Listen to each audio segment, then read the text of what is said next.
और नए नए टेक्निकें ला के भी हमारी जो वर्कर के पेट पे लात मार रही है। काम मांगेगा तो ये बता रहे कि पैसा नहीं है इसलिए अभी नहीं खोल सकते। एक पंचायत में सिर्फ 20 मास्टर रोल के अंदर जितना लोग होए उतना ही काम खोलेगी, उसके आगे नहीं होगी। ये हम जो सरकार को हमारी बात को मानना चाहिए, सुनना चाहिए, वो नहीं हो रहे। धर्म के आधार पर जनता को गुमराह करना चाहती है, इसके अलावा कुछ नहीं कर रहे। बल्कि इसका गुनहगार को जो जेल में था उसको फ्री किया, ये बोल के संस्कारी ब्राह्मण है। केंद्र सरकार ने जो मनरेगा के नाम पे जो नया चीज़ें लेके आ रही है, ये असली में लोगों का अपना काम छीनने का और जो मजदूरी कर रहे हैं उनका भुगतान छीनने का एक नया नया तरीका लेके आ रही है।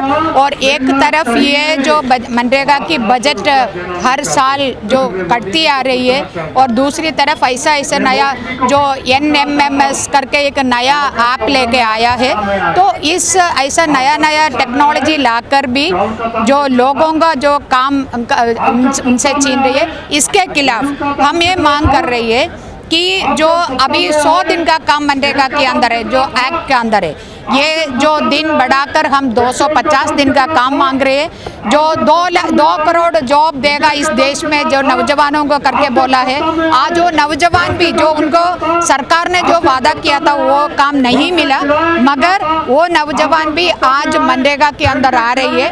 इसलिए भी बहुत ज़रूरी है कि 250 दिन होना चाहिए। और अभी जो वेतन दे रही है, वो वेतन जो सबसे कम वेतन है, जो हर राज्य के अंदर जो खेत मजदूर है उनको जो मिल रही है उससे भी कम दाम है जो ये मनरेगा के अंदर। इसलिए भी हम मांग कर रहे हैं कि जो मनरेगा की प्रतिदिन का वेतन 700 रुपया करके बढ़ाना भी चाहिए। ये और केरला की सरकार ने अभी एक वेलफेयर बोर्ड बनाया मनरेगा वर्कर के लिए, उसी प्रकार का एक सेंट्रल बोर्ड जो मनरेगा वर्कर के लिए लेके बनाना भी चाहिए। ऐसा हम जो 8-10 जो हमारी मांग रहेंगे, हम आज मार्च करेंगे। वेतन कब से नहीं दे रहे हो? वेतन का है जो वेतन जो कुछ लोगों को 6 महीने तक नहीं मिल रही है, कुछ लोगों को उससे भी ज़्यादा टाइम है। तो वेतन का बात यही है। और दूसरी बात है कि जो काम भी नहीं मिल रही है, काम जब पैसा काम मांगेगा तो ये बता रहे कि पैसा नहीं है इसलिए अभी नहीं खोल सकते। अभी सरकार ने इससे पहले एक चीज़ लाया था, एक पंचायत में सिर्फ 20 मास्टर रोल के अंदर जितना लोग होए उतना ही काम खोलेगी, उसके आगे नहीं होगी। तो ये कानून का ही खिलाफ है। कानून ऐसा है कि जितना लोग काम मांगे वो सबको काम देना है, 15 दिन के अंदर काम देना है, और उसका भुगतान भी 15 दिन के अंदर होना है। वो तमाम चीज़ें का उल्लंघन हो रही है, और नए नए टेक्निकें ला के भी हमारी जो वर्कर के पेट पे लात मार रही है। आत्मनिर्भर सिर्फ जो इस देश की जनता का नहीं है, इस देश की जो पूंजीपति अंबानी अडानी लोगों का आत्मनिर्भर के बारे में बता रहे। यदि इस देश की जनता आत्मनिर्भर होना है तो उनको जो इज्जत से जीने का हमारी संवैधानिक हक है, वो संवैधानिक हक मिलने के लिए जो मनरेगा जैसे कानून को ठीक तरीके से उसको पास करना चाहिए, कोई उल्लंघन उसमें नहीं होना चाहिए। लेकिन सरकार तो दावे करती है कि हम सबको वेतन दे रहे हैं और आपको वेतन नहीं मिल रहा है। जो वर्कर लोग बोल रहे, वर्कर का जो अपना रिकॉर्ड है उस रिकॉर्ड के आधार पर बोल रहे, चिल्ला के बोल रहे, दिल्ली में आके बोल रहे वर्कर, जो सरकार इधर बैठ के बोल रहे, सरकार भी नहीं बोल रहे। सरकार अभी क्या बोल रहे है कि अभी भी 7.75 करोड़ का जो वेतन देने का अभी भी है, तो ये पेंडिंग वेजेस है वो भी नहीं दे रहे और बजट भी नहीं बढ़ा रहे। अच्छा। तो इस वजह से जो काम मिलने का चांस भी खत्म हो रहे हैं। क्या लग रहा है सरकार आपकी सुन नहीं रही, या फिर सरकार जो कह रही है वो आप लोग नहीं सुन रहे? नहीं, हम क्या नहीं सुन रहे हैं, हम बातें सुन रहे हैं, सरकार को बोल रहे कानून के तहत। ये किसी का मेहरबानी नहीं है, इस देश का जो संसद ने पास किया हुआ कानून है, उस कानून के तहत हमें जो मिलना है वो हम मांग रहे हैं। ये हम जो सरकार को हमारी बात को मानना चाहिए, सुनना चाहिए, वो नहीं हो रहे। सरकार पहले जो झूठ बोलकर घूम रही है कि हमने इसका बजट बढ़ाया और हमने भुगतान कर रही है, टाइमली वेज पेमेंट कर रही है, तमाम चीज़ें झूठ है। अभी जो मतलब आप कहना चाह रही हैं कि सरकार झूठ बोल रही है कि आपको वेतन दे रही है और बजट बढ़ाया है। वेतन नहीं मिल रही इसलिए बोल रहे, वो फैक्ट है। जो सरकार यदि बोल रही है कि हम दे रही है तो वो झूठ है। फैक्ट जो सच्चाई नहीं है वो क्या है, झूठ नहीं है, तो वही झूठ है। अभी जो ला रहा है नेशनल जो मोबाइल मॉनिटरिंग सिस्टम, वो क्या चीज़ है? जो इस देश की महिला मेट है और इस देश की दलित और आदिवासी है और गरीब परिवार के जो लोग मनरेगा के अंदर जो मेट का काम करती है, मस्टर रोल भरने का, यदि उनके पास पैसा नहीं है तो वो कैसे एक स्मार्टफोन खरीदेंगे?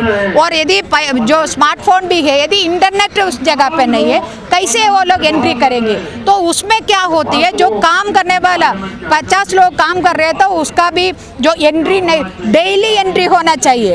तो ये इंटरनेट की वजह से, फ़ोन की खराबी की वजह से, फ़ोन पे चार्ज नहीं है, ख़त्म होने की वजह से उसी दिन एंट्री नहीं हो गया तो उस दिन पूरा काम किया उसका वेतन नहीं मिलेगा। ये बहुत बड़ा धोखा नरेंद्र मोदी ने एनआरईजी वर्कर के साथ कर रही है। हम इसका खिलाफ आवाज। लेकिन आप महिला हैं और आप मोदी जी का नाम ले रही, लेकिन मोदी जी तो लगातार महिला सम्मान की बात करते हैं, महिलाओं की बात करते हैं, तो महिला की, को आगे बढ़ाने की हाँ जी, महिला की बात करती है। इसलिए कल देखा है ना, दिल्ली का महिला जो विमेन कमीशन का जो अध्यक्ष है दिल्ली का, उसके साथ क्या हो गया है। दिल्ली का जो सुरक्षा की जिम्मेदारी केंद्र सरकार का है, केंद्र गृह मंत्रालय का है, केंद्र गृह मंत्री का है। दिल्ली में लगातार महिला के साथ जो सरकार की जिम्मेदारी यदि है तो जो पहला एक लड़की को 10 किलोमीटर खींच कर लेके गया था, उसके बाद भी कुछ तो कदम उठाए महिला सुरक्षा के लिए। तो सरकार कहाँ जिम्मेदारी जो अपना कंधे पे ले रहे, नहीं करे, झूठ बोलकर लोगों को गुमराह करके उधर उधर ये बनाया हमने, उधर ये बनाया करके जो धर्म के आधार पर जनता को गुमराह करना चाहती है, इसके अलावा कुछ नहीं कर रहे। तो क्या लग रहा है, कहीं ना कहीं आपने महिला सुरक्षा की बात कही तो इसमें कहीं ना कहीं पुलिस वालों का नाम बहुत जल्दी आता है कि पुलिस नहीं देख रही थी, लेकिन पुलिस तो अमित शाह जी के अंडर है ना। पुलिस को जो इसलिए हम बोल रहे, जो पुलिस रिफॉर्म के बारे में हम क्यों बोल रहे हैं, पुलिस का जो पुलिस रिफॉर्म इसलिए भी जरूरी है ताकि उनको भी एक ट्रेनिंग मिले, उनका भी जो बेटर वर्किंग कंडीशन हो। इधर पार्लियामेंट स्ट्रीट पुलिस स्टेशन के अंदर जाके महिला पुलिस वालों का जो टॉयलेट आप जाके देखिए क्या कंडीशन है। तो ये तमाम चीज़ें होती है और उस ऐसा एक विपरीत परिस्थिति में पुलिस वाला काम कर रही है। और पुलिस का पहला जो होम मिनिस्टर आके खड़ा होकर सुरक्षा नहीं दे सकते, करना है पुलिस को करना है, कोई भी हालत में हो पुलिस को ही करना है, वो नहीं कर रही है क्योंकि कोई इस पर सीरियस नहीं है, उसका ऑफिसर लोग सीरियस नहीं है, मंत्री सीरियस नहीं है, सरकार सीरियस नहीं है, तो क्यों करे वो। अभी जो घटना हुई थी जो महिला आयोग की महिला उनके साथ, उससे पहले एक कांझे वाला केस हुआ था दिल्ली में, तो 15 किलोमीटर तक घसीट के ले गए थे, लेकिन उसके बाद भी कहीं ना कहीं ये देखा जा रहा है कि महिला सुरक्षा के ऊपर अब भी सवाल खड़े होते हैं इतने।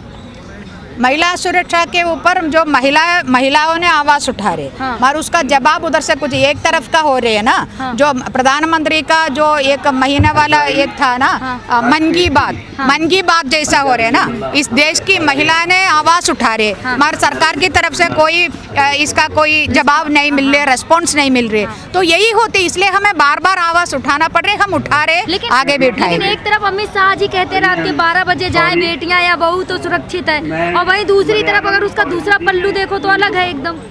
यही बात हम बार बार, आपने जो भी प्रश्न पूछ रहे वही बात बार बार अलग अलग तरीके से आप पूछ रही है। बात ऐसा है, अभी इधर G20 का लेके इतना हंगामा मचा रही है, इतना जो प्रचार कर रही है, उसका 1% यदि ध्यान महिला सुरक्षा को लेके, महिला को हक को लेके, महिला को अधिकार को लेके यदि ये सरकार यदि देगा तो ये सारा तमाम चीज़ें एड्रेस कर सकती है। और मैं और क्या बोलूँ, जो 75 साल का हमारी देश की आज़ादी का 75 साल जो हम सेलिब्रेट कर रहे थे ना, अमृत महोत्सव कर रहे थे, प्रधानमंत्री रेड फोर्ट से देश को 15 अगस्त को जो एड्रेस कर रही थी, प्रधानमंत्री भी भावुक हो रही थी कि वो देश की महिला के बारे में। उसी वक्त प्रधानमंत्री के राज्य के अंदर बिल्किस का गुनहगार को जो जेल में था उसको फ्री किया, ये बोल के संस्कारी ब्राह्मण है तो वो बहुत साल ऐसा जेल में रहना ठीक नहीं है। तब ऐसा गुने जो क्रिमिनल्स को आप फ्री कर सकती है तो इस देश में बहुत सारी कानून है, वो तमाम कानून नल एंड वॉइड है और कोई उसका कोई जो काम नहीं है। तो ऐसा एक प्रधानमंत्री आज भी चुप है। यदि ऐसा समय पे जो होम मिनिस्टर भी चुप है, यदि मंत्री लोग चुप है, इसमें कोई प्रतिक्रिया नहीं है, तो एंटी वीमेन फोर्स को जो क्रिमिनल्स को महिला के ऊपर अत्याचार करने का और बढ़ावा देते यही हो रही इस देश में। नेशनल दस्तक की आपसे गुजारिश है कि अगर इसको बचाना चाहते हैं तो नेशनल दस्तक को सब्सक्राइब करने के लिए रेड कलर के सब्सक्राइब बटन को दबाएं, फिर बेल आइकन की घंटी दबाएं। नेशनल दस्तक को बचाने के लिए बहुत जरूरी है कि हर खबर को शेयर करें, लाइक करें, कमेंट जरूर करें।